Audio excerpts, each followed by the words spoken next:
parce qu'il y avait peut-être les porcs brisés, les trucs comme ça. Je me dis, en Égypte, ils aimaient aussi la viande parce qu'ils avaient les bœufs. Hein, le crocodile, je ne sais pas ce qu'il mangeait. Bon, bref. Si cette femme m'accepte, ça veut dire qu'elle a quelque chose qu'elle a vu que les autres n'ont pas vu. C'est comme un trésor caché dans un champ qui est abandonné. C'est une anecdote du Seigneur. L'homme était le seul à avoir vu le trésor qui était caché dans le champ. Mais les gens passaient sur ce champ. Il a vendu tout ce qu'il avait pour sécuriser. Avant, il est encore parti cacher. Il est entré dans le champ, il a caché le trésor. Sur une autre place, il est parti vendre tout ce qu'il avait pour venir posséder ça. Pourquoi? Parce qu'il a vu quelque chose que... This is what the Lord says. Stand at the crossroad and look. Ask for the ancient path. Ask where the good way is and walk in it. And you will find rest for your soul. Sky Woman is a call to return on that path. A call to pause and reflect. Not to religion, but to identity.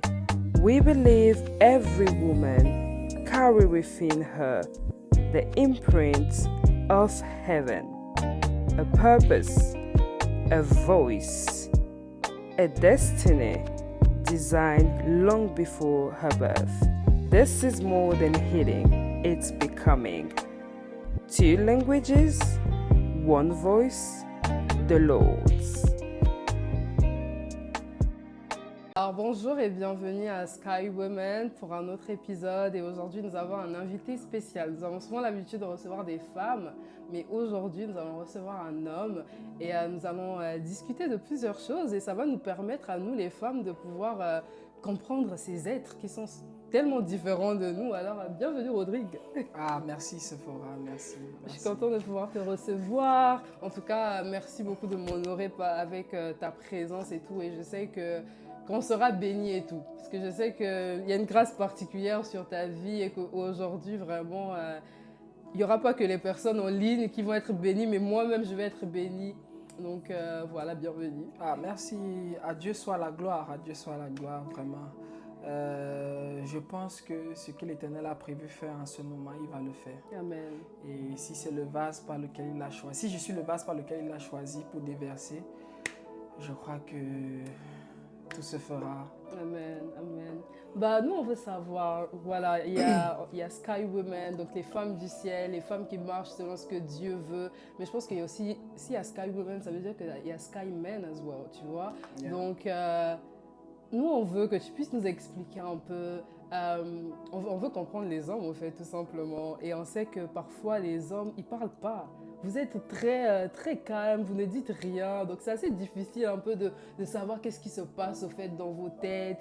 Et moi, je veux savoir aujourd'hui, au fait, est-ce qu'il y a vraiment une différence entre, en termes de ce que vous pouvez expérimenter, au fait, en termes de pression, quand tu es dans le monde et quand tu es en Jésus? Ok, c'est vraiment une question d'oser. Et je prie vraiment que le Seigneur mette les mots exacts dans ma bouche. Tout d'abord, je vais commencer par un point qui est capital. Il s'agit ici des différentes personnalités. On va retrouver des hommes timides. On va retrouver un peu des hommes bavards, extravertis. On va retrouver des personnes plus dégagées. Tout varie en fonction de la personnalité de tout un chacun. Et je crois aussi que c'est la même chose aussi chez les femmes. Ça varie en fonction de leur personnalité. Bon, maintenant, de façon générale, chez nous, les hommes, nous sommes façonnés dans le milieu dans lequel on grandit. C'est ça qui façonne notre mentalité, c'est ça qui façonne même nos idées. Si par exemple, j'ai vu mon grand frère faire telle chose, je vais prendre ça pour la norme. Si par exemple, dans le milieu dans lequel je me trouve à l'école, il y a une certaine tendance, je vais juste suivre le cours en disant que c'est quelque chose de normal, c'est quelque chose de naturel. Pourquoi? Parce qu'il n'y a pas eu quelqu'un qui a appris à me faire le pour ou le contre. Pour dire, fils, par exemple, voici ce que tu dois faire, voici comment tu dois marcher, voici comment tu dois te comporter. Et la Bible nous dit aussi que tu dois instruire ton enfant. De telle sorte que quand il grandira, il ne va pas se détourner de ce que tu as eu à le transmettre. Donc, c'est ça que nous avons souffert, nous, en étant garçons. Comme par exemple, particulièrement moi, je n'ai pas eu des parents chrétiens. Donc, je n'ai pas grandi dans un standard chrétien. Et je n'ai pas eu cette éducation-là. C'est bien plus tard, quand j'ai connu le Seigneur, que j'ai commencé à me réglementer dans ma façon de vivre. Donc, si j'entre, par exemple, je prendrais plus la phase du lycée. Moi, par exemple, étant président de la coopérative, master, chef de classe, j'ai presque occupé tous les postes de haute fonction dans un lycée. Et j'avais comme un certain regard sur moi, comme genre les personnes qui tournent autour de toi. C'est normal, on a tous vécu ça. Mais j'avais d'un côté des grands qui te disaient non, c'est normal, tu peux faire telle chose, tu peux aller vers telle fille, ou bien tu peux crier. En fait, tu te prends la tête. En gros, c'est que tu te prends la tête parce que tu as des vues qui sont autour de toi. Mais maintenant, quelles sont les pressions qu'on a? Parce que vous devez savoir que, je ne sais pas si ça se passe aussi chez vous comme ça, à chaque fois, par exemple, quand on va voir quelqu'un qu'on est intéressé par elle ou qu'on l'apprécie, il y a toujours un dialogue interne qui se passe. Le dialogue interne, c'est genre, elle me plaît, il faut que j'aille vers elle, il faut que je fasse ci, il faut que je fasse ça. Mais est-ce que si je pars, elle va accepter? Est-ce que parce que personne n'aime le rejet. Donc, il faut d'abord se rassurer que le décor soit planté, qu'un certain nombre de choses soient requises avant de foncer. Mais par contre, il y a d'autres personnes, eux, ils attaquent direct. Ils sont frontaliers. Il y a d'autres garçons, ils vont t'appeler, ils vont t'aborder. Mais ceci est vu par rapport à l'environnement dans lequel il a grandi.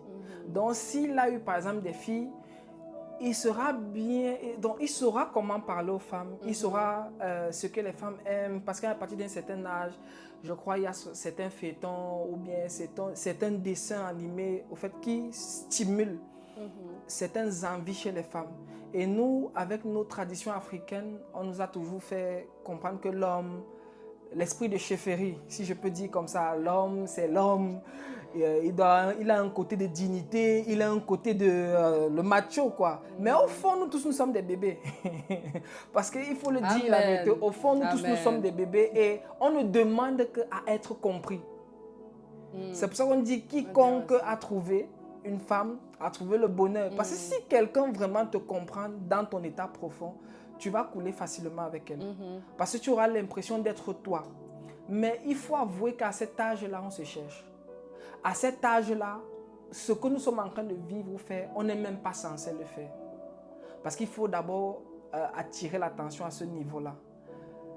Est-ce que je dois aller vers une fille ou courtiser une fille ou commencer à flirter à une fille quand j'ai peut-être 15 ans, 16 ans, 14 ans? Mais je pense que si on a des parents qui regardent et des parents chrétiens, ils vous diront, au fait, c'est vrai, certaines pulsions qui montent parce qu'on a aussi l'âge de la puberté. C'est vrai, certains trucs que tu traverses, mais voici comment faire pour gérer. Je trouve que là où ça a été empiété, c'est parce qu'on n'a pas su comment gérer. On n'a pas su comment nous recadrer. Nos parents n'ont pas su comment entrer dans nos téléphones ou bien essayer d'être amis et dialoguer avec nous. Parce que nous, en Afrique, on a eu l'impression que le père, c'est le père. Le père, c'est le père, la mère. Au fait, pour t'approcher de ton père, tu dois réfléchir. Tu ne peux pas te lever comme ça pour dire combien de fois tu vas réfléchir. Peut-être la mère, souvent, a cette facilité de causer. Et voilà ce par quoi nous sommes passés. Dans les pressions, nous tous, nous avons les mêmes pressions. Et les pressions varient en fonction de différentes personnalités de tout un chacun. Il y a des sanguins, il y a ceux qui sont doux, il y a ceux qui sont timides, il y a ceux qui dont, par rapport aux différentes personnalités, vous allez avoir le critère d'un homme. Ça, c'est de façon que je peux dire quoi, de façon... je cherche le mot, de façon... Générale, peut-être? Oui, de façon générale, ou bien de ce que la société explique. Parce que nous sommes le reflet de la société. Nous sommes le reflet de ce que la société nous a imprégné. Si je pars, par exemple, à Vancouver, la mentalité de Vancouver ne sera pas la même qu'à Toronto. Mais or, nous tous, nous sommes dans le Canada. Mais le milieu dans lequel nous grandissons nous influence. Et ça peut aussi impacter notre façon de nous comporter. Ça, c'est voilà, de façon générale. Mais maintenant, Dieu vient nous apprendre quelque chose de particulier. Il dit, ne vous conformez pas au siècle présent. Pourquoi il dit ne vous conformez pas au siècle présent? C'est parce qu'il sait qu'il y a des tendances qui vont venir. C'est parce qu'il sait qu'il y a des choses dont on ne sait pas, dont on n'a même pas l'appréhension qui vont venir. Le pasteur disait, au temps de Paul, pasteur Marcel disait qu'au temps de Paul, Paul n'a pas connu les réseaux sociaux. Paul n'a pas connu la télé. Donc c'est quelque chose qui dépasse, qui peut dépasser. S'il arrive là maintenant, son entendement peut être dépassé, sauf si l'Esprit peut-être l'avait déjà montré. Mais Dieu dit, ne vous conformez pas. Or, quand on marche avec Christ, on comprend que la vie n'est pas vécue comme le monde nous impulse.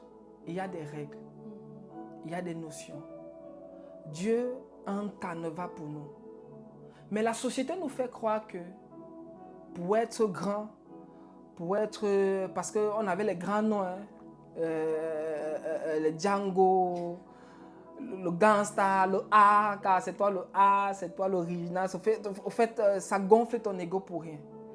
Dieu nous fait comprendre que, au fait, c'est venu d'où? Est-ce que si une tendance est récurrente, par exemple comme les réseaux sociaux, si on parle des réseaux sociaux, si on parle par exemple de TikTok ou bien des dépravations qu'on voit sur TikTok, mais est-ce que vous pensez que autant si on fait par exemple 10 ans en arrière, on va voir qu'il n'y avait pas ça. Si on fait encore même 10 ans en arrière, nos parents nous disent que même quand ils abordaient des femmes, c'était différent. Il y avait un certain style de respect, il y avait un certain type de crainte des parents, de la société. Nos parents même nous expliquent que les femmes devaient se marier en conservant leur pureté, parce que c'était même vérifié lors des noces. Mais plus le temps ne fait qu'évoluer, il y a quelque chose que le diable a fait. Il a attaqué les raisonnements. Parce que si je pose la question, d'où est venu le mouvement où une femme doit se placer sur TikTok et danser à moitié nue, ou se placer sur Instagram, commencer à faire un certain nombre de choses? On ne pourra pas dire. Mais on a l'impression que ça a depuis existé. Mais or, c'est venu de quelque part, c'est venu d'un point. Donc, toi, tu joues un fondement. Or, maintenant, Dieu, qu'est-ce qu'il fait? Il rentre sur le fondement.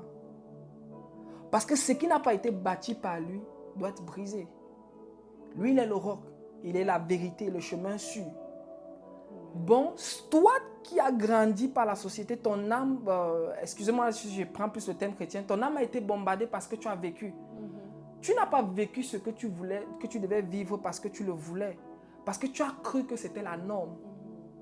Tu as cru que, au fait, c'est comme ça que ça doit se faire. Parce que tu as grandi, tu as vu ça comme ça. C'est pour ça que Dieu vient, il change ta mentalité. C'est pour ça qu'on dit repentez-vous, ça vient du mot métanoïa. Changer de mentalité. Change ta façon de voir. Ça dit, je peux prendre le même couteau, j'ai deux observations différentes sur le couteau. Le même couteau que j'ai utilisé pour couper les oignons, pour faire la cuisine, le même couteau je peux prendre pour tuer. Oh, c'est le couteau. Donc ça peut avoir plusieurs fonctionnalités par rapport à mes intentions que j'ai de façon profonde. C'est-à-dire, je peux le tenir à main, tu ne peux pas savoir ce que je vais faire. Mais ça sera impulsé par l'intention qui vient de moi. Mais d'où vient cette intention? Si j'ai grandi dans une banlieue, si j'ai grandi avec des drogués, si j'ai grandi avec des gens qui volaient, l'intention là sera en moi. Pas parce que je l'ai voulu, mais parce que l'univers dans lequel j'ai grandi me l'a imposé. L'univers des garçons, en ce qui concerne aussi les femmes, c'est quelque chose que nous on avait vu comme normal. Un garçon doit avoir sa copine. On appelait ça avant les papas et maman. On avait même des jeux à l'époque qu'on appelait Tingé. Je cherche maman, maman très belle. On fait la ronde, on part chercher maman. Donc, en fait, mais ce qu'on ne se rend pas compte, c'est que ça s'imprègne en nous. Imaginez un peu imaginez-vous si on était un peu comme à l'écodim, à l'église, Impact Junior. Si on avait une enfance comme ça, qu'on nous apprenait les valeurs de Christ, Daniel, Joshua, voilà ce qu'ils ont fait, voilà comment... Au fait, si on grandissait avec cette imprégnation, on va avoir des réflexions différentes. Mais nous, on a foncé tête baissée parce que le raisonnement de nos parents n'était pas renouvelé. Et c'est normal. Si quelqu'un n'est pas en Christ, il est perdu. Maintenant, Dieu vient refaire le travail à nouveau. Premièrement, il régénère ton esprit. Et maintenant, il te donne la capacité de pouvoir soustraire, d'enlever, de retirer. Donc, je peux dire aujourd'hui, on a toujours les mêmes pressions quand on regarde des femmes. Il n'y a pas un garçon qui va te dire le contraire. Parce que même Yonggi Cho, dans l'un de ses témoignages, il était entouré des hommes. On dit, mais pourquoi tu es ontionné, tu es ouin comme tu es ouin, mais tu as besoin de gens. Il dit, parce que je connais ma faiblesse. J'aime les belles femmes. Mais maintenant, je sais que mon Dieu n'aime pas. Mais qu'est-ce que je peux faire à mon niveau pour ne pas succomber à la tentation? Je préfère, quand je sors, je suis entouré des hommes qui vont me protéger. Parce que quelque part aussi, la Bible demande de veiller les uns sur les autres, de veiller aussi sur ton frère.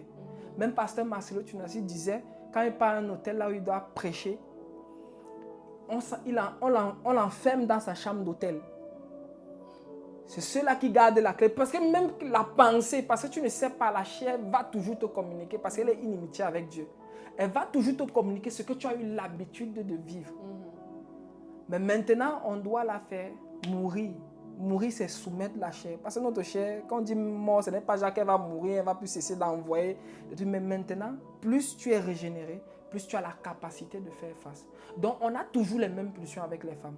On a toujours le même regard, le même désir. Mais celui qu'on n'avait pas avant et qu'on l'a maintenant, c'est le Saint-Esprit. C'est lui donc qui nous donne la capacité de pouvoir voir une sœur, de dire c'est vrai, elle est belle, mais quelle jolie créature de Dieu. C'est lui qui nous donne la capacité de rester, de dire j'ai telle pulsion qui monte, j'ai telle pulsion que mon corps me donne. Si j'avais par exemple l'habitude de coucher, si j'avais par exemple l'habitude de mentir, si j'avais par exemple l'habitude de voler, les pulsions là vont toujours monter.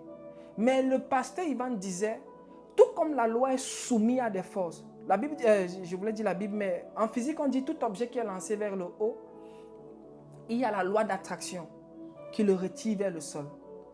De la même manière que toi aussi, quand l'avion par exemple, quand l'avion veut décoller, il est soumis à cette même loi d'attraction. Mais qu'est-ce qui fait en sorte que quand lui vole, la terre ne l'attire pas? C'est parce qu'il utilise une autre loi, qui est l'aérodynamique, qui brise la loi d'attraction. Or, la Bible dit, au départ, il avait péché et l'humanité a été condamnée. Jésus est venu nous réconcilier avec Dieu.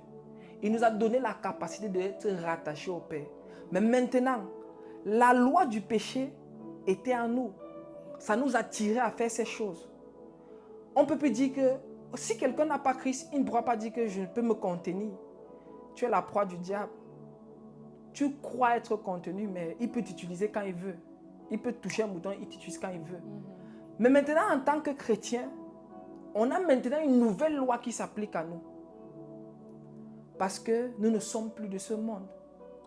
Nous sommes nés de nouveau, ni de la volonté d'un homme, ni de la volonté du sang, ni de la volonté de chair, mais de Dieu. Maintenant, étant enfant de Dieu, on a le signe visible qui est le Saint-Esprit. Et quand le Saint-Esprit est là, il brise maintenant la loi du péché.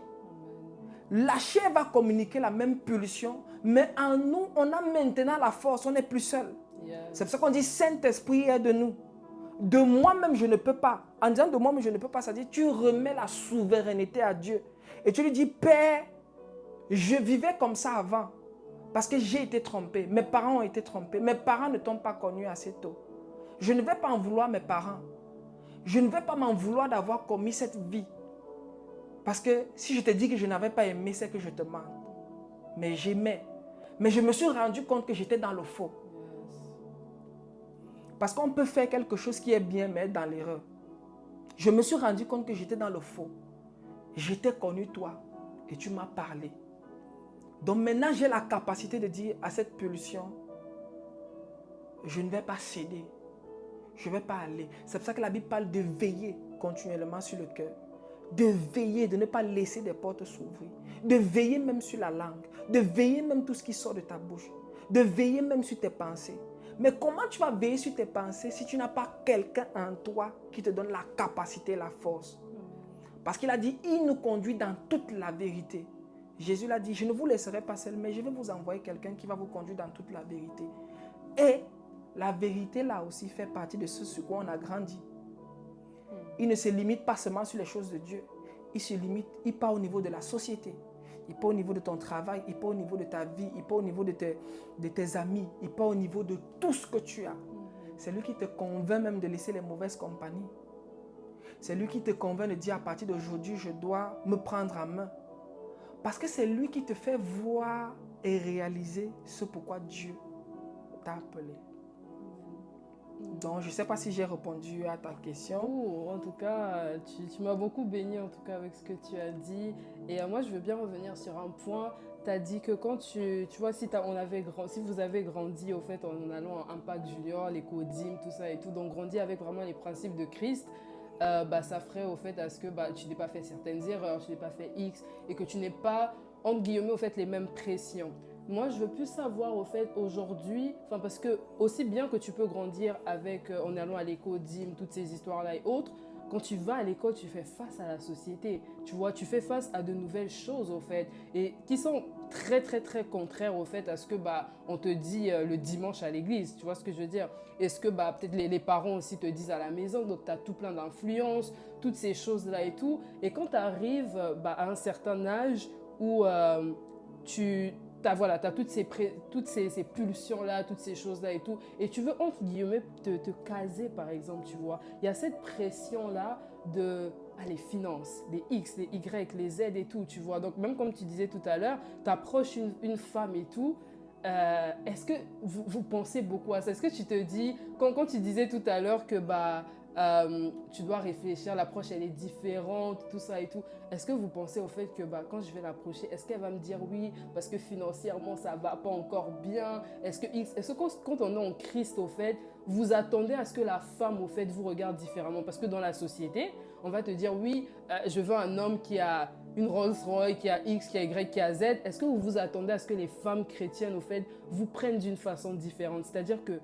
lui, c'est un enfant de Dieu, au fait. Je ne dois pas le juger sur le fait que financièrement, c'est pas top, c'est pas X, c'est pas Y. Enfin, là, je prends vraiment l'exemple des finances, mais il y a tout plein de points et tout, tu vois. Donc, est-ce que ces mêmes pressions-là qu'on retrouve dans les hommes du monde, on ne les retrouve pas aussi dans les hommes de l'Église, au fait?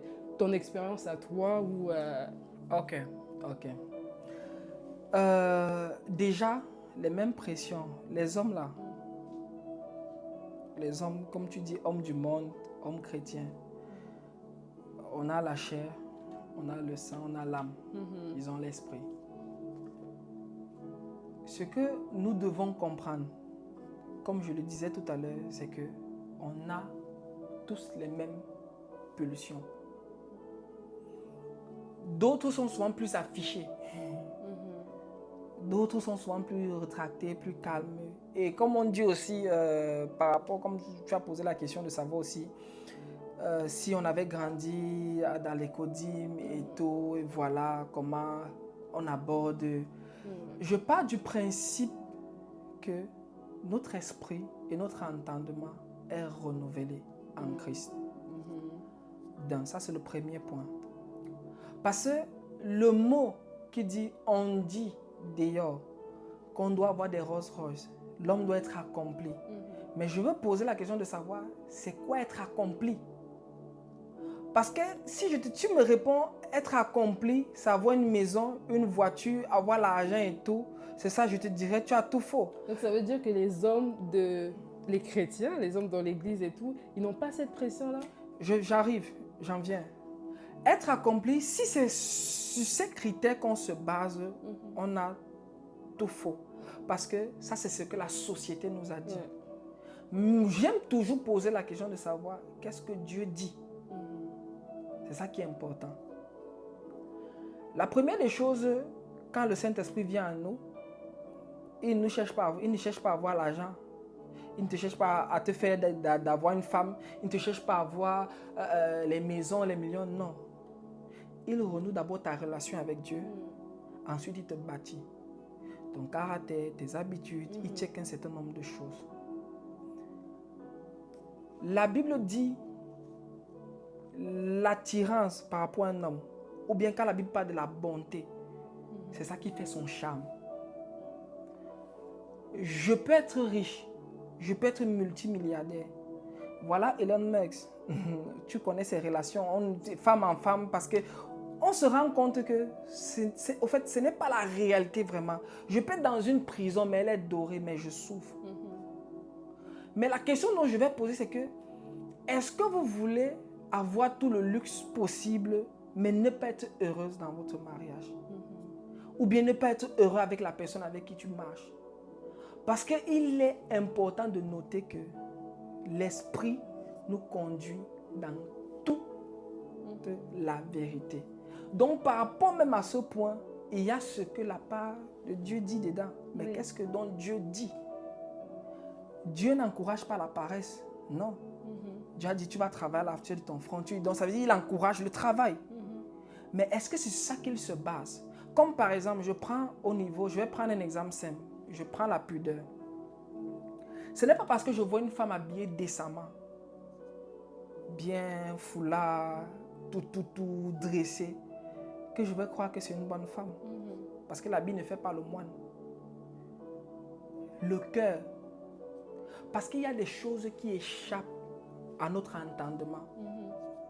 Nous, les êtres humains, on va se baser sur des faits, sur certaines stats. Mais l'esprit voit au-delà. Ce n'est pas parce que quelqu'un remplit toutes les conditions que tu crois que c'est la bonne personne. Dieu peut venir te dire que non. Pourquoi? Parce qu'il voit la fin par le commencement. Et il sait que ça ne va pas se matcher. Donc maintenant, comment je vais donc aborder ce point de vue? J'aborderai ce point de vue d'abord, premièrement, dans un cadre spirituel. Parce que même la sœur qui est en Christ sait au moins une chose, qu'elle est soumise à la volonté du Saint-Esprit, de Dieu. Donc, si je vois une sœur qui est soumise à la volonté du Saint-Esprit, si elle peut se soumettre à sa volonté, obéir, marcher, moi je vais qualifier, voilà une bonne sœur. Pourquoi? Parce que Dieu approuve. Il y a une certaine attestation de l'Esprit. Tu peux ne pas être soumise au Saint-Esprit, tu as tout. Mais c'est comme faire venir un feu étranger. Parce qu'on doit partir avec des personnes qui respectent les mêmes valeurs, qui ont les mêmes valeurs que toi et qui craignent le même Dieu que toi tu crains.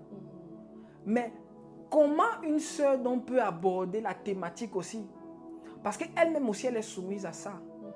C'est pour ça on a quelqu'un en nous sur qui on se réfère. Pour dire, Père, est-ce que c'est le moment pour moi de faire telle chose? Parce que je sais que le Dieu qui est en moi me conduit pas après pas. Je sais que quand ça sera le moment de finance, de travail, il va me donner un travail. Je sais que quand ça sera le moment de la femme, il me donnera une femme. C'est pour ça qu'il parle de saison. Généralement, quand tu vois quelqu'un courir dans tous les sens, c'est parce qu'il ne sait pas dans quelle saison il est. Il ne sait même pas dans quel état il se trouve avec l'esprit. Première des choses, rentrons d'abord et interrogeons l'esprit pour dire, Père, est-ce que c'est ce que je dois faire? Parce que quand il te donne le quitus, il te donne aussi les moyens qui vont avec. Tu ne peux pas occuper une charge sans avoir les avantages de la charge, du poste. Ça s'accompagne de façon naturelle. Donc, je ne peux pas actuellement, dans une approche spirituelle, je ne peux plus craindre. Mais si je n'avais, avant, quand il n'y avait pas le Saint-Esprit, j'allais commencer à me poser des questions. Pourquoi? Parce que la société m'a dit que pour être bien, pour être grand, je dois avoir une maison, je dois avoir une voiture, je dois. Mais à quoi sert-il à un homme de gagner le monde s'il perd son âme? À quoi sert-il de courir sur les biens si je meurs alors demain? Si en cherchant tout ça, quelque chose m'arrive, j'ai un pied qui est coupé, j'ai un accident, j'ai un incident. Bon, est-ce que la sœur sur qui je faisais tout ça va encore venir m'accepter? Ça aussi, il faut se poser la question. Mais je sais au moins que la personne que le Saint-Esprit me donne, c'est une valeur sûre. Et même si à un moment donné, elle venait à ne plus être là, c'est parce qu'il était écrit qu'elle ne doit plus être là. Parce que celui qui me l'a donné avec une garantie. Mais pas là comme la garantie que les hommes te donnent. Une garantie éternelle. Donc je sais d'avance que c'est le moment pour moi de faire ci. C'est le moment pour moi de ne pas faire ça. Donc quand vous voyez toute personne, je ne sais pas, qui commence à se poser des questions. Est-ce que je dois? Va lui juste demander une seule question. Qu'est-ce que Dieu t'a dit? Si la personne est chrétienne, mais qu'est-ce que Dieu t'a dit à toi? Mais si la personne n'est pas chrétienne, je lui dirais que Dieu a installé en nous, le monde peut dire comme une sorte de sixième sens. Genre, quelque chose qui nous parle toujours de façon interne. La preuve en est qu'on peut faire quelque chose qui est mauvais, on sait. On a cette conviction. Dieu a installé vraiment en nous le bien, le jugement du bien et du mal. Même le bébé, même l'enfant qui commence à ramper, quand il part toucher quelque chose qu'il sait, quand il dit hey, il te regarde, il sait. Soit il va faire une tête de i parce qu'il sait que ce que j'ai fait n'est pas bien. Comment il sait ça? Comment il sait? Parce que Dieu l'a installé. Dieu a dit la nature doit nous parler, tout doit nous enseigner. Donc je lui dirais, au fond de toi, tu connais ce que c'est que la vérité. Au fond de toi-même par rapport à ce choix que tu t'es en tête de faire. Puisque si tu doutes, tu réfléchis, pourquoi te lances-tu? Pourquoi ne pas te poser et avoir la conviction? Parce que la Bible dit, tout ce qui n'est pas le fruit d'une conviction était péché. Je ne suis pas convaincu de quelque chose, mais pourquoi je vais foncer? C'est vrai, je l'aime. C'est vrai, elle est jolie. C'est vrai, ses formes m'attirent. C'est vrai, mais est-ce que c'est pour ça que je dois aller vers elle? Qu'en est-il de son caractère? Qu'en est-il de son cœur? Qu'en est-il des combats spirituels qu'elle a? Parce que le monde est spirituel. Je ne vais pas aller entrer dans une famille que porter cette charge me dépasse. Amen. Amen.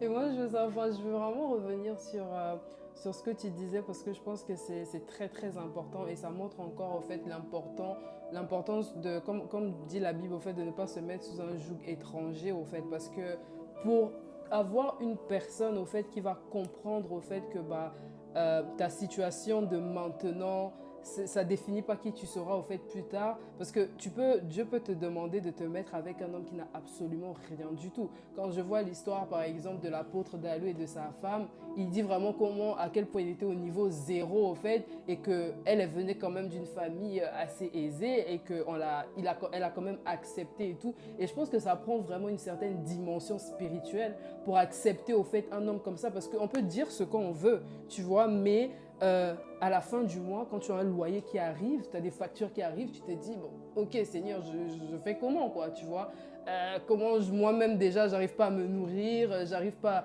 à me déplacer et tout, je vais prendre l'enfant de quelqu'un, elle va venir vivre avec moi, comment je fais et tout. Et je pense que pour avoir vraiment, pour avoir une femme qui va vraiment t'accepter comme ça, il faut vraiment qu'elle soit aussi spirituelle au fait que tu es.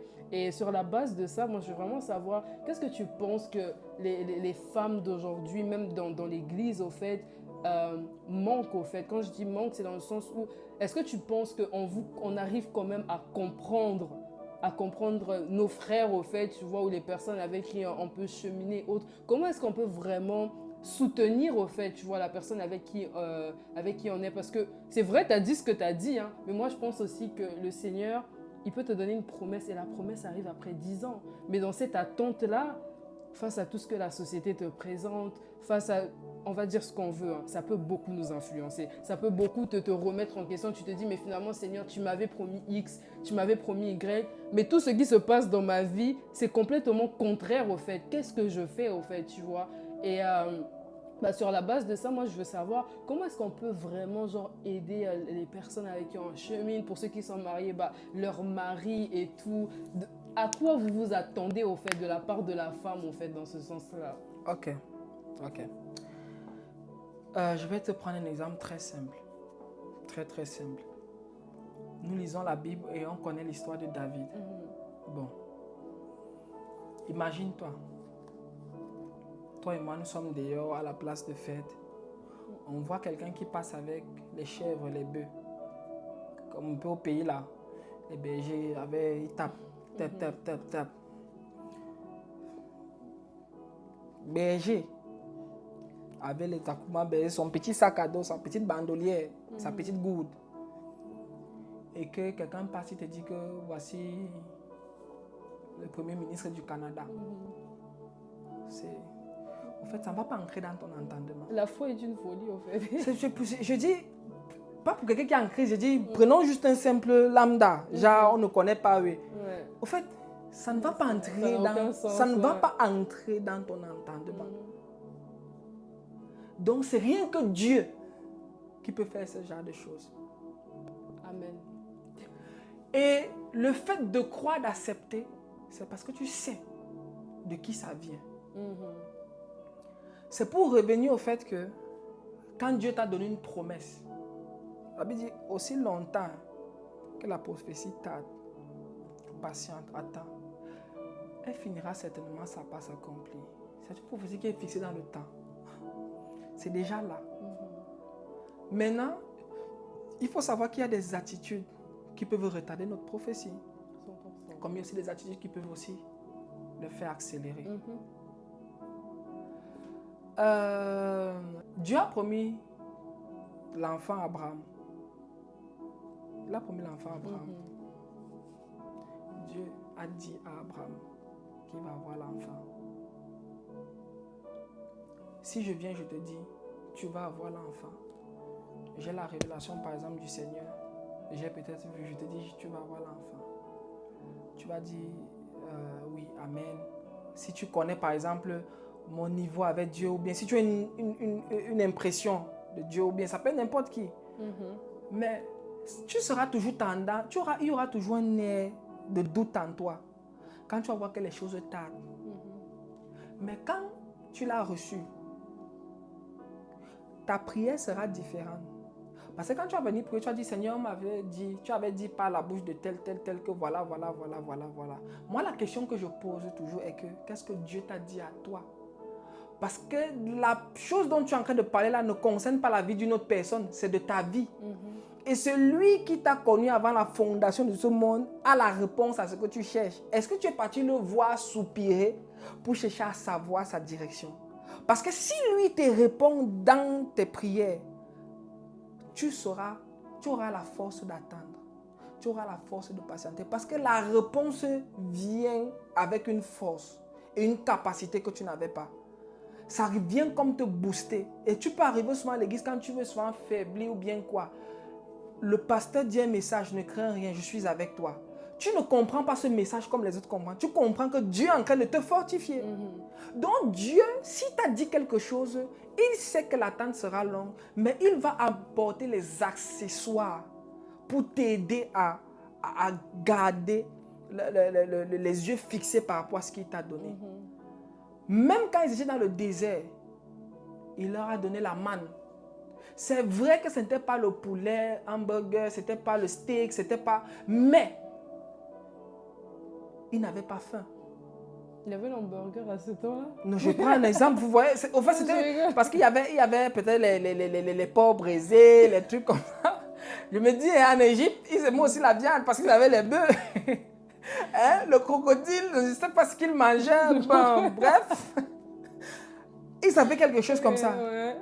Parce que même ils disent que mieux on rentre même en Égypte. Parce qu'au moins là-bas, on mangeait. Ils se plaignaient même du fait qu'ils sont... Mais Dieu avait une providence pour eux. Même quand ils ont voulu manger la viande, il a rassemblé les cailles. La Bible dit un vent a soufflé des quatre coins, les cailles sont venues, il leur a donné à manger. Quand ils avaient soif, il leur a donné de l'eau. Les vêtements, il a conservé les vêtements. Au fait, Dieu donne la provision. Dieu te donne de quoi tenir pendant le temps qu'il t'a imparti. Mais maintenant, 12 jours peut devenir 40 ans parce que tu t'es mal comporté. Là, ce n'est plus le problème de Dieu, mais c'est ton problème à toi. Qu'est-ce que tu as fait pour que ta prophétie ne vienne pas? Est-ce que tu es sûr que quand tu checkes, tu vois que vraiment ta vie est en ordre? Ou bien il n'y a pas quelque chose où tu as failli? Parce qu'à un moment donné, quand la pression commence aussi à monter, sache que ta saison est aussi proche. Parce que l'ennemi sait. Il sait, mais il va commencer à te charger. C'est là où Dieu dit, commence toujours à prier, intercède, en prie. Est-ce qu'à un moment donné, tu n'as pas manqué de prier? est-ce qu'à un moment donné, tu ne t'es pas égaré? Parce qu'on doit comprendre que les choses sont spirituelles. On ne doit pas traiter les choses de façon charnelle. C'est pour ça que nous sommes enfants de Dieu. Oui. Quand on est enfant de Dieu, on se rend compte que nos pensées même étaient influencées. Parce que quand tu nais, le monde des ténèbres t'affecte un esprit. Les hôtels familiaux. Il y a beaucoup de choses qui te suivent. Donc maintenant, quand tu fais la séparation avec ça, Dieu aussi te donne aussi quelqu'un pour te garder. La Bible dit, l'ange de l'Éternel campe autour de ceux qui le craignent. Dieu aussi te donne sa marque. Donc on doit être conscient de ces réalités. Moi, la question que je demanderais, un païen peut venir me parler de ça, je comprends. Il n'est pas éclairé. Je peux prier, prendre le temps de prier, intercéder Dieu. Mais un chrétien qui vient me demander pourquoi tel on fait ceci, je vais lui dire que ton père t'a dit quoi? Quelle est l'appréhension que tu as de toi? Pourquoi? Parce que ça te fait chercher Dieu. Ah oui. Plus tu es en train de chercher une réponse ou bien ça te fait dans le bain. Ça te fait dans la brèche. Alors, ça te fait chercher. Ça te fait chercher. Ça te fait chercher. Donc maintenant, je peux être à l'église. Si cette femme m'accepte, ça veut dire qu'elle a quelque chose qu'elle a vu que les autres n'ont pas vu.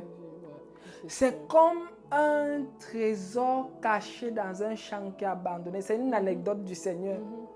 L'homme était le seul à avoir vu le trésor qui était caché dans le champ. Mais les gens passaient sur ce champ. Il a vendu tout ce qu'il avait pour sécuriser. Avant, il est encore parti cacher. Il est entré dans le champ. Il a caché le trésor.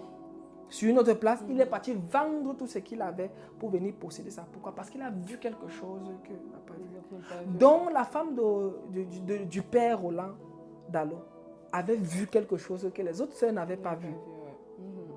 Donc, si c'est une femme que le Seigneur m'a confiée, elle verra quelque chose que les autres sœurs ne voyaient pas en moi. Moi aussi, je verrai quelque chose que les autres hommes ne voyaient pas en elle. Parce qu'il y a des révélations dont l'oreille n'a pas encore entendu, ni les yeux n'ont point vu. C'est-à-dire, je viendrai et je te dis, j'ai pour mission telle dans ta vie. Parce que le Seigneur qui m'a amené vers toi m'a révélé et je sais que voici mon apport. Toi, en étant aussi mon aide, je sais que je dois être à un certain niveau, une certaine dimension, parce que je dois te comprendre. Donc, je ne vais pas me forcer, je ne veux pas me casser. L'apôtre Mohamed Sanogo avait dit, il y a la sagesse d'en haut et la sagesse d'en bas. Dieu m'a montré, mais à mon niveau, qu'est-ce que je peux faire? Premièrement, je peux commencer à être poli, sympa. Parce que nous, les chrétiens, on manque souvent. Dieu m'a montré, par exemple, que c'est, voilà la sœur. Je lui demande, est-ce que c'est le temps de partir? Parce qu'il y a je crois qu'il y a 3 oui de Dieu. Le premier oui de Dieu, c'est que, est-ce que je suis prêt à me marier, Seigneur? S'il ne t'a pas dit que tu es prêt à te marier, tu ne dois même pas penser au mariage. Oui, tu es prêt à te marier. Ok, tu évolues. Seigneur, avec qui? Tant qu'il ne t'a pas montré la personne, tu n'as même pas le droit de l'aborder. C'est un peu ce qu'on nous dit aussi à ICC, qu'on doit d'abord aller voir nos bergers, leur soumettre le problème qu'on a, que Père, j'ai telle chose qui me manque par rapport à telle soeur. Lui, connaissant certains dossiers que tu ne maîtrises pas, il peut te dire non, fils, c'est laisse. Réfléchis, ça te fait gagner en temps. Donc c'est pour ça que je parle des 3 oui. Tu peux aussi gérer ça avec le Seigneur. Mais on ne fait toujours pas de nos difficultés, nos soucis, tout à notre berger. Tu es prêt? Et si Dieu t'a dit que tu es prêt, il mettra la conviction dans ton berger que tu es prêt. Parce que c'est une chose de l'esprit. Deuxième oui. Avec qui? Il te montre tel. Ok. Tu sais qui c'est. Or, le premier oui, tu n'as pas encore le droit de regarder. Tu vois les sœurs comme les arbres. Tu vois les sœurs vraiment comme les... Ça dit, tu t'efforces. Ça dit, c'est dur, mais tu demandes la capacité au Saint-Esprit. Oui. Sympathie. Ça ne t'empêche pas de faire la communion fraternelle. Oui. Deuxième oui, c'est elle. Ok. Maintenant, le troisième oui, c'est le go de Dieu. Est-ce que je dois aller vers elle? Est-ce que c'est le moment d'aller vers elle? Parce qu'il y a un moment, la Bible dit toujours, à un temps précis, ça t'est favorable. Parce que nous, souvent les chrétiens, on oublie qu'on a Dieu. On fonce souvent tête baissée. Oh, David disait, est-ce que je dois monter? Quand je vais monter là, si oui, bon, comme tu as dit oui, bon, comme je vais monter là, qu'est-ce que je vais faire en haut? Est-ce que je vais regarder ici? Dieu va dire, bon, regarde ici. Il va dire, bon, quand je vais regarder ici, est-ce que pourquoi? Donc, on voit qu'à chaque étape, Dieu parle. Mais le problème, c'est que nous, on ne lui demande pas. Quand il a dit oui, c'est que on parle. Mais est-ce qu'on a la stratégie? Est-ce qu'on a la méthodologie? Est-ce que le terrain est propice? Deux fois, Dieu peut te faire patienter sur ta personne. Et oui, c'est elle. Deux fois, il ne te révèle même pas. Mais pourtant, c'est elle. Soit peut-être il te dit, attends, ce n'est pas le moment. Quand il t'a dit ce n'est pas le moment, tu n'as même pas le droit d'aller lui parler que sœur, tu sais que tu es... Non. Communion fraternelle. Ça va, oui, tu n'évoques jamais. Tu peux être un frère sympa, oui, un frère qui tu l'es dans les difficultés, oui, comme un frère normal doit faire. Mais quand il te dit que c'est elle, Père, est-ce que c'est le moment d'y aller? S'il te dit oui, c'est le moment d'y aller, ça veut dire que ça t'est favorable. Il a aplani tous les sentiers. Il a aplani les mauvais raisonnements. Au fait, tu pars avec son appui et tes paroles feront mouche. Parce que ce n'est plus toi qui vas parler, il va parler par rapport à travers toi. Maintenant, la sagesse d'en bas demande aussi que tu sois un frère poli, sympa. Déjà, comme je disais, communion fraternelle, tu peux saluer, tu peux sympathiser, tu peux rire. Pour qu'elle ne soit pas effrayée, que toi qui es toujours bizarre, attache à faire avec tes pantalons, genre, que tu sois au moins décent, que tu sois au moins présentable. Pourquoi les pantalons? Parce que c'est ce que l'apôtre Mohamed Sanogo avait dit, lui, il était un frère. Parce que quand sa femme donnait le témoignage, il dit que c'était un frère vraiment pantalon Joe Bala, ça dit les frères avaient les grosses chemises, les grosses vestes. Que lui était seulement spirituel, vous voyez. Mais tu dois aussi, la sagesse d'en bas va vouloir que tu sois aussi présentable. Tu sais t'exprimer, tu as un certain nombre de choses. Au moins, tu es poli. Et c'est que, oh, voilà un frère quand même gentil, voilà un frère quand même sympa. Quand tu vas t'approcher, ça sera différent d'un frère que nous. De toute façon, que le type, s'il ne parle pas, donc ça serait comme ça quand il sera avec lui. Tu vois, il y a des appréhensions. Je te prends encore un exemple simple. Imagine-toi, il s'est un peu dit imaginer. Quand on devait nommer Saül roi, la Bible dit, il a rencontré le prophète Samuel, non? Pourquoi? Parce qu'il cherchait les ânesses de son père. Mais quand il rencontre le prophète Samuel transmet, lui dit, c'est toi, tu vas être ici, c'est là. Ne t'inquiète pas pour les ânesses de ton père, ça a été retrouvé. Mais ne dis pas ce que je t'ai dit. Garde ça pour toi. Tu vas comprendre pourquoi je suis en train de dire ça. Maintenant, voilà le jour où Dieu doit choisir le roi. On réunit toutes les tribus d'Israël, sont présents. On choisit la famille de ceci, on tombe dans la famille du père de Saül. On tombe dans sa maison. On tombe que c'est Saül. Maintenant, on dit Saül est où? Saül était caché. Dieu donne la révélation que Saül est caché là-bas. On vient le dépôt. Bon, maintenant, imagine-toi un temps soit peu que les gens l'avaient su qu'à la veille, Saül et le prophète s'étaient vus. Et ils ont parlé.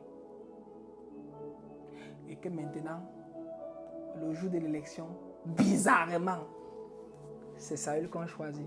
On a dit que non, c'est un truc arrangé. Donc même les choses de Dieu, tu peux faire en sorte qu'on discute. On ne croit pas à la véracité de Dieu. Parce que tu as manqué de sagesse. Même ce qui t'appartenait, même ce qui était pour toi, peut faire l'objet de discussions.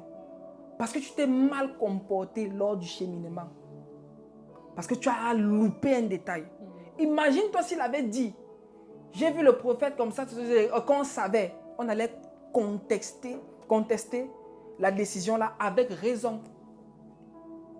Mais Dieu qui est sage, Dieu dit, par la bouche de son prophète, ne dit pas.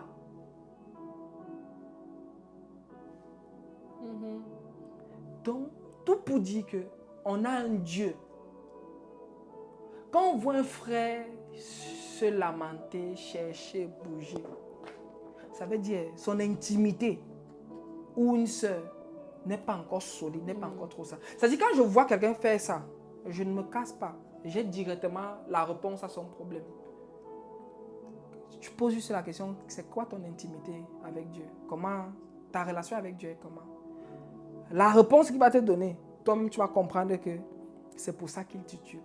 Parce que les vrais hommes d'esprit, les gens qui ont l'intimité, une relation avec lui, ce n'est pas que les événements ne font pas mal, parce qu'ils prient, ils pleurent même dans la prière. Jésus a prié, pleuré. La volonté de Jésus à la période là où moment T était de laisser tout. Il partait intercéder pour ça. Donc si c'est que je peux laisser ça, papa, parce qu'il sentait vraiment là. C'est pour vous dire qu'on a une volonté. Le mot qui suit là dit, non pas ma volonté, Et la volonté du mais Père. ta volonté. Donc, on peut faire des choses, on peut avoir des business plans, on peut avoir des choses établies, mais il est écrit, seule la volonté de l'Éternel finit par s'accomplir. Donc, en faisant ton projet, as-tu demandé à ton Père, c'est dans sa volonté, en ce qui te concerne toi? En faisant ce que tu fais, est-ce que tu as l'approbation de celui qui est en train de celui qui est en haut, de celui que tu crains? Parce que si lui t'a approuvé, ça prendra le temps que ça prendra. Mais on finira par contester que Jésus est Seigneur dans ce que tu fais. Parce que peu importe la durée de la nuit, le jour finit par se lever. Et peu importe les tracas que tu vas vivre, Dieu finit toujours par se glorifier. Parce que ce qui vient de lui ne se perd pas. Ce qui vient de lui ne s'égare pas. Ça prend le temps. Ça prend le temps. Ou bien, à moins si tu veux, par exemple, les productions comme les céréales. Parce que c'est 3 mois. Tu cultives pendant 3 mois. Ça sort, tu manges. Tu es encore obligé de retravailler pour cultiver. Oh, mais il y a un type de saison, il y a un type de semence qui prend le temps. Qui prend le temps. Mais une fois qu'il grandit, la Bible dit de l'arbre, il produit en toute saison. Pourquoi? Parce qu'il est d'abord près du torrent d'eau plantée, qui est la source de vie, qui est Dieu. Ça veut dire en toute saison, il a le fruit. Quand il fait chaud, le feuillage te couvre du soleil. Tu as l'ombre. Tu as une petite brise d'air qui passe.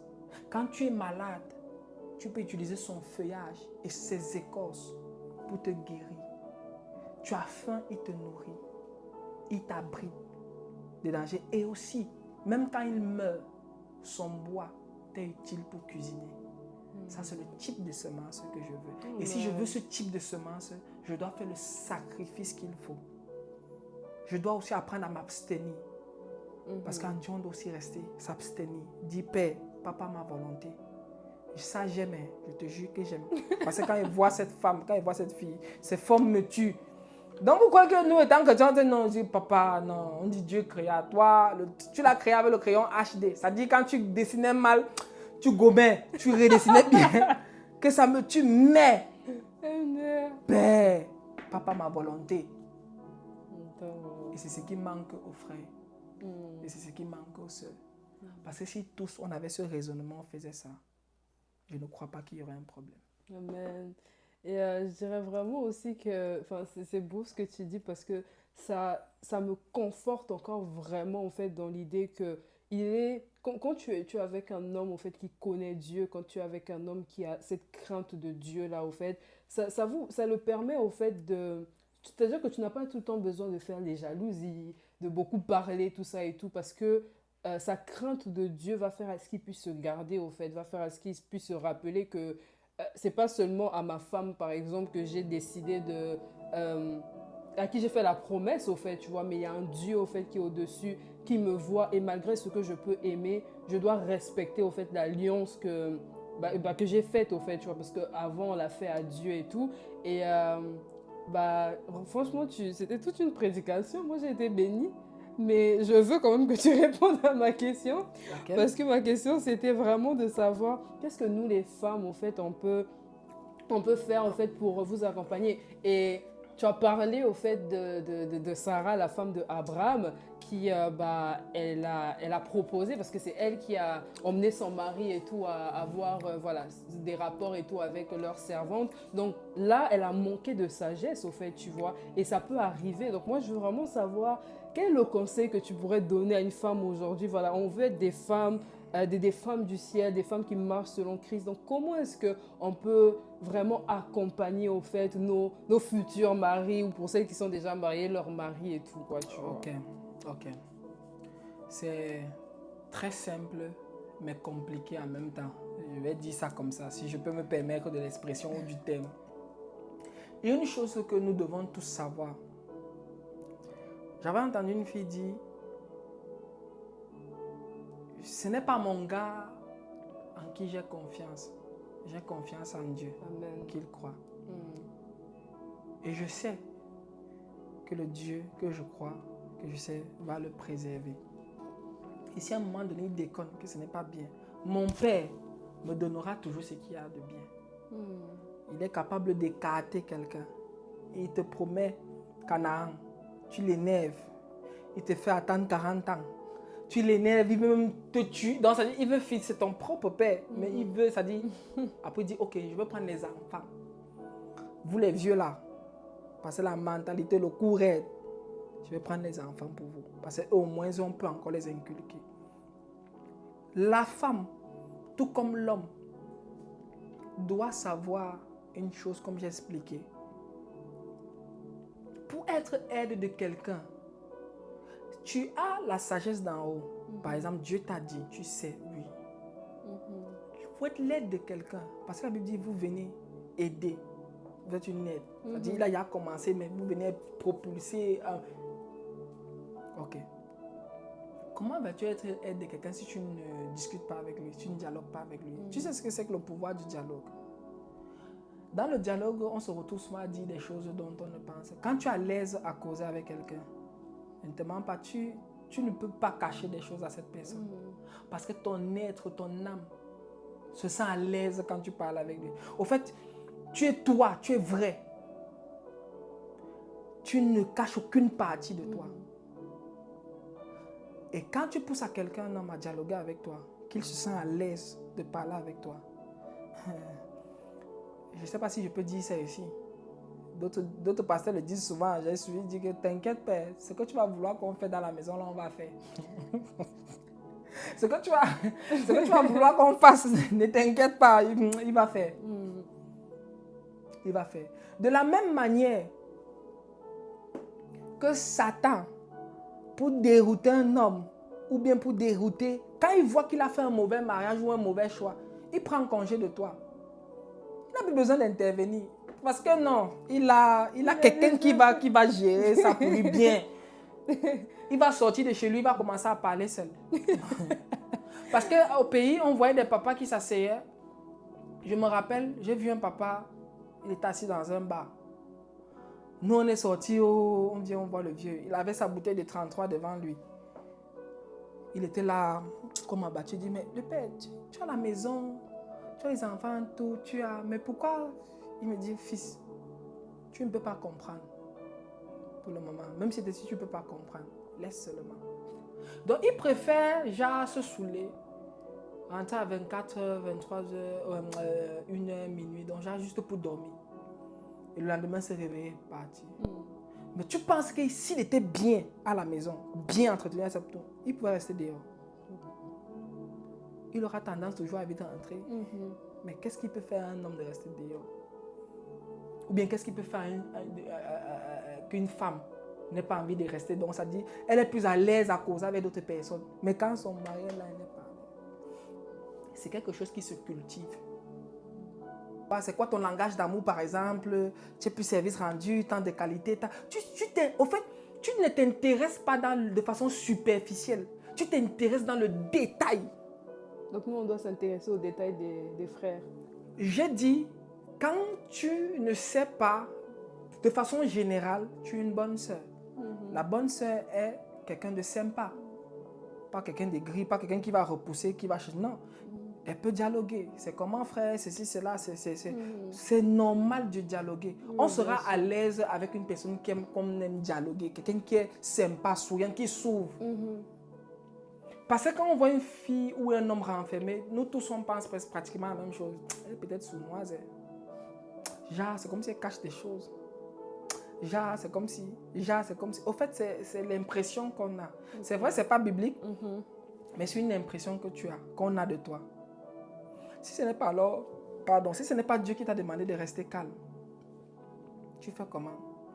Donc ils vont seulement te juger. Mais quand c'est Dieu qui te demande par exemple de faire quelque chose, il finit par te relever. Et on finit par comprendre pourquoi tu faisais. Parce que les mêmes gens qui t'ont jeté les pierres vont venir t'aduler. Donc pour une femme, moi je dirais, comme j'ai dit pour un frère, c'est d'être poli. La bienséance. Tu dois être poli, tu dois être présentable, tu dois être bien. C'est-à-dire qu'on regarde, on ressent vraiment comment la sœur vit l'esprit. C'est-à-dire, je ne peux pas venir prêcher un Jésus. Je dis, je prêche un Jésus riche. Mais quand toi-même tu me vois, tu me dis, frère, si c'est comme ça que ton Jésus t'a rendu riche là, mieux non. C'est un peu comme ceux qui te vendent les livres, lis ceci pour être riche. Pour être multimilliardaire, multimillionnaire. Lui-même, il n'est pas riche.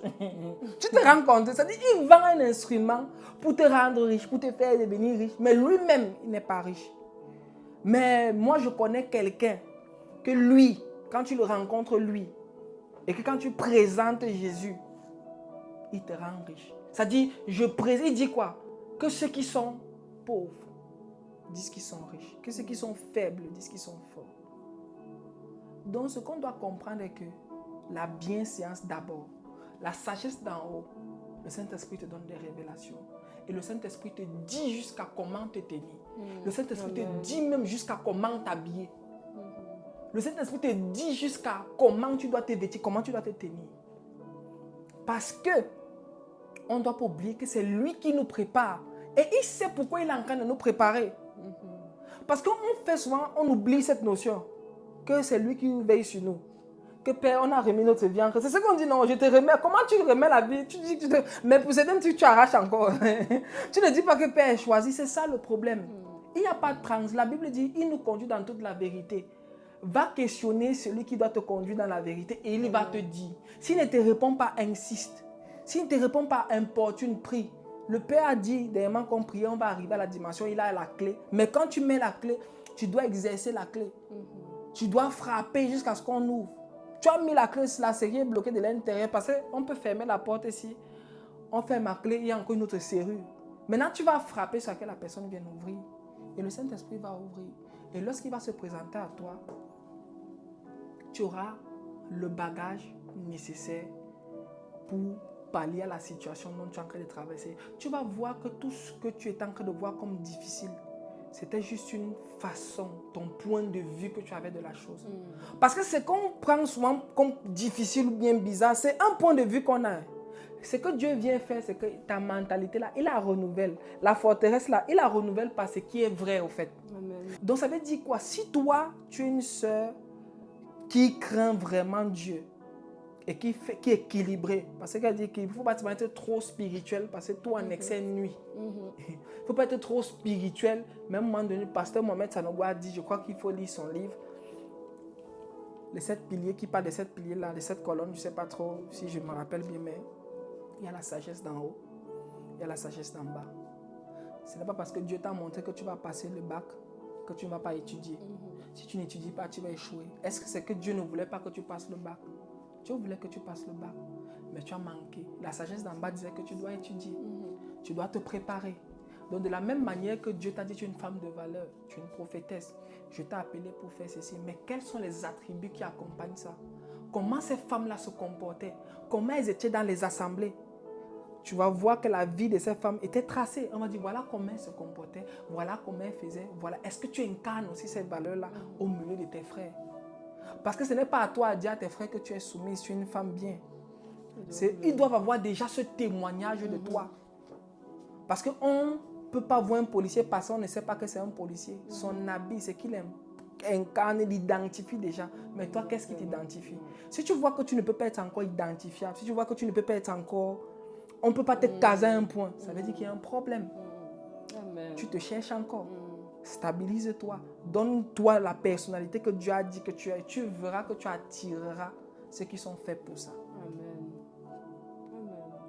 Amen to that, en tout cas. Donc, merci. Je pense que je retiens que qu'on doit, on doit incarner au fait ce que Dieu au fait nous dit qu'on est. C'est surtout ça que je retiens au fait, que ce soit pas juste ah oui, moi je sais que Dieu a dit que je suis une femme comme ceci, je suis une femme comme cela. Il faut vraiment qu'en nous voyant au fait que on sente que voilà, elle c'est ça au fait, elle c'est X, elle c'est Y.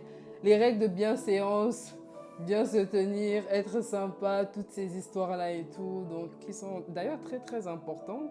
Voilà, je pense que vraiment merci beaucoup pour cet enseignement. Ça a vraiment été un enseignement pour moi et j'espère vraiment qu'une femme va vraiment décider de changer, d'ouvrir, de ne plus avoir le visage tout le temps serré. Parce qu'apparemment, il y en a qui voient ça, tu as mentionné ça et tout, de plus sourire, de ne pas parler n'importe comment aux hommes et tout, même si vous êtes amis, de ne pas... Moi, j'ai vraiment été bénie, merci beaucoup. Okay. Est-ce que je peux passer un message à ceux qui nous écoutent 100%. D'ailleurs, c'est ce que j'allais te demander de faire. Ok. J'aimerais dire quelque chose et que Jésus-Christ est la solution. Amen. Il est la vérité, il est le chemin. Nous n'avons pas toujours été comme ça. Nous sortons de très loin. Il n'y a aucune situation qui est difficile. Peu importe dans l'état dans lequel tu te trouves, Dieu vient toujours te tirer. Parce qu'il dit même de la boue, il te prend, il te fait asseoir à la table des grands. Aujourd'hui, on a peut-être parlé par exemple aux pressions d'hommes. On a aussi un peu touché le point de vue des femmes.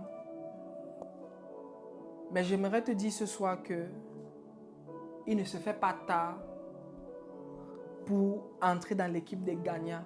Amen. L'équipe des gagnants, c'est ceux qui marchent avec le Saint-Esprit. Amen. C'est ceux qui ont remis leur vie à Christ. C'est ceux qui ont fait de leur vie Jésus-Christ Seigneur et Sauveur. Parce que la capacité que nous avons, l'entendement que nous avons nous provient de lui. La force que nous avons aujourd'hui de tenir face au péché, face à l'immoralité sexuelle, face aux dépravations des mœurs, face aux mots qui minent notre jeunesse, face à l'évasion des TikTok, des réseaux sociaux, face à tout ça, c'est le Saint-Esprit. Amen. Nous pouvons poster différemment. Nous pouvons impacter en étant décents. Nous pouvons impacter avec le Seigneur. Parce que qui a dit qu'il faut être nu pour attirer? Qui a dit qu'il faut être mal vêtu pour attirer? Non. La preuve en est, ces hommes qui partent épouser les femmes là, allez voir leurs femmes, elles sont décentes.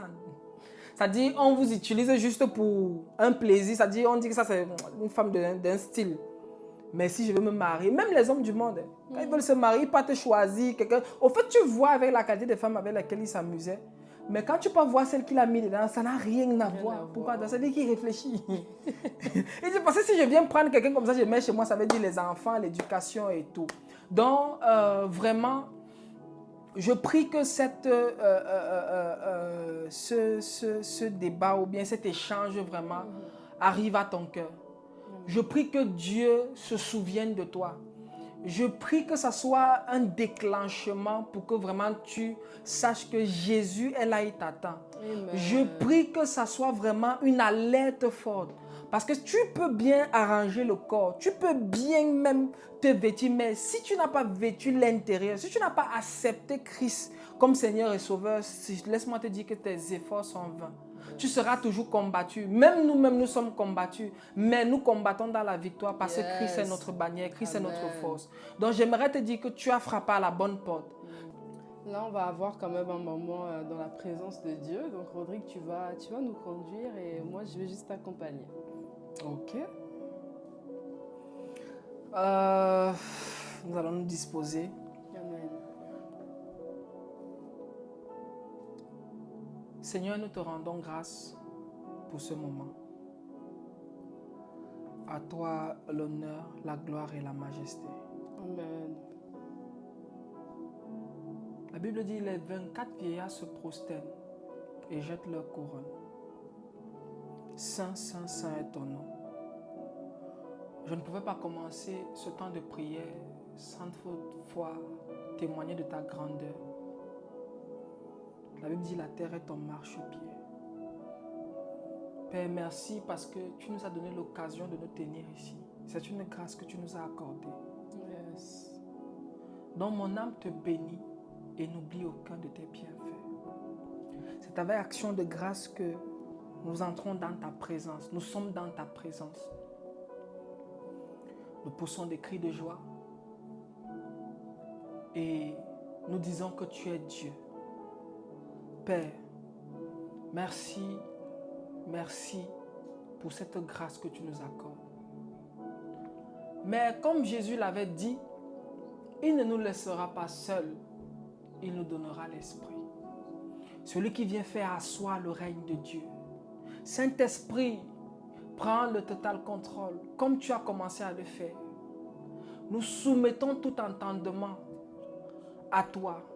Que Père, laisse que cette prière, laisse que cet échange, lorsque quelqu'un va l'écouter, mais que ce ne soit pas les personnages qu'elle voit, non, mais que ce soit une rencontre personnelle avec toi au nom de Jésus. Amen.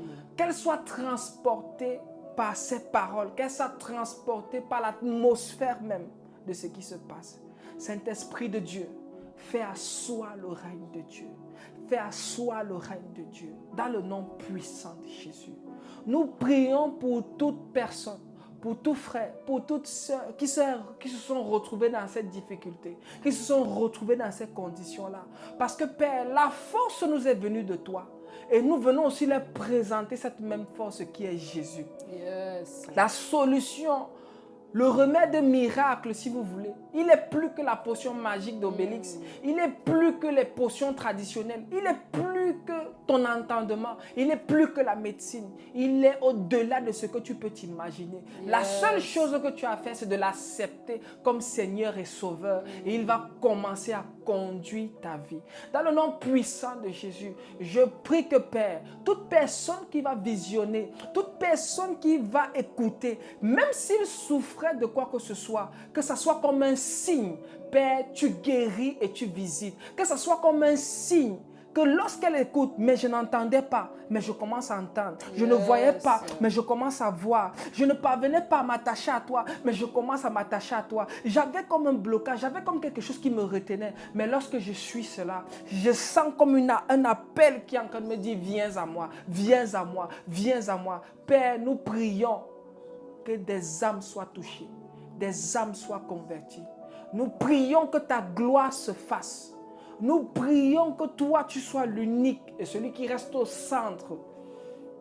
Nous prions, Père, que tu sois avec nous, que tu sois avec les téléspectateurs et que tu sois encore présent dans la vie de celle que tu as initié ce projet. Nous venons te la recommander parce qu'un projet comme ça sera toujours combattu. Mais nous prions parce que, Père, nous voyons d'avance et nous nous préparons aussi d'avance. Père, merci de l'investir d'une sagesse. Merci de la rendre prudente. Merci, Père, parce que tu t'es investi en elle. Merci, Père, parce que ce projet va se multiplier. Ce projet va toucher des ampleurs. Ce projet sera connu, ce projet sera vu. Mais Père, merci parce que tu es en train de prendre le temps de la bâtir.